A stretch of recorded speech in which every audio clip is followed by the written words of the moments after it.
Bonjour à tous les passionnés d'aviation.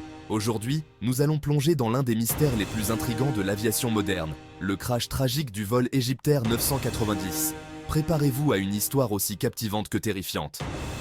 Le 31 octobre 1999, le vol Egyptair 990 quitte l'aéroport JFK de New York, direction Le Caire.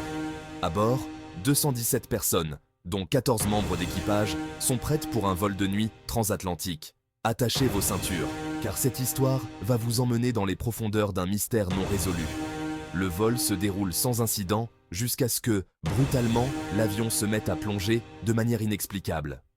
Le Boeing 767 descend à une vitesse folle, perdant 14 000 pieds en seulement 36 secondes. Les passagers et l'équipage sont pris de panique alors que l'avion plonge vers l'océan Atlantique. L'avion remonte brièvement, mais malheureusement, il s'écrase dans l'océan Atlantique, ne laissant aucun survivant.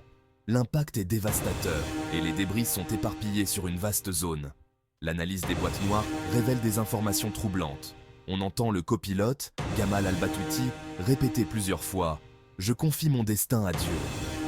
Pendant ce temps, le commandant de bord tente désespérément de reprendre le contrôle de l'avion. Les conclusions des enquêteurs américains et égyptiens divergent.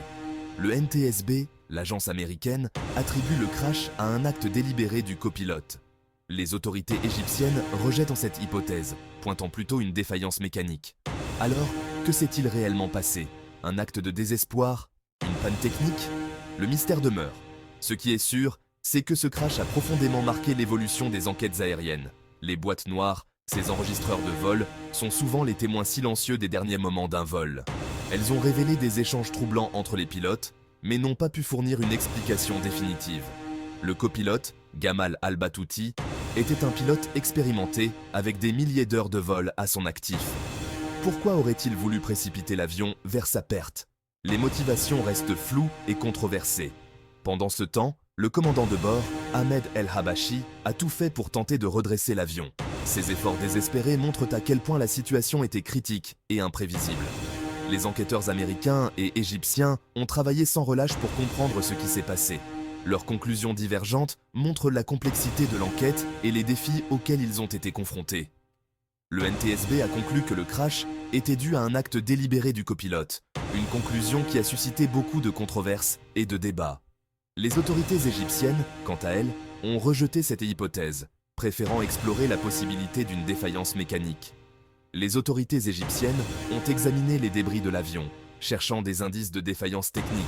Cependant, aucune preuve concluante n'a été trouvée pour soutenir cette théorie. Le mystère du vol Egyptair 990 reste entier. Était-ce un acte de désespoir de la part du copilote ou une panne technique imprévue? Les questions persistent et les réponses restent insaisissables. Ce crash a profondément marqué l'industrie de l'aviation et a conduit à des améliorations dans les procédures de sécurité et les enquêtes sur les accidents. Les leçons tirées de cette tragédie continuent d'influencer les pratiques actuelles. Les experts en aviation continuent d'étudier ce crash pour en tirer des enseignements précieux. Chaque détail compte et chaque découverte peut potentiellement sauver des vies à l'avenir. Merci d'avoir regardé cette vidéo. Si vous appréciez ce type de contenu, n'hésitez pas à vous abonner pour ne rien rater de nos prochaines aventures aéronautiques. En attendant, bon vol et prenez soin de vous. Continuez à explorer les mystères de l'aviation avec nous. À bientôt pour une nouvelle enquête passionnante dans le monde fascinant de l'aviation.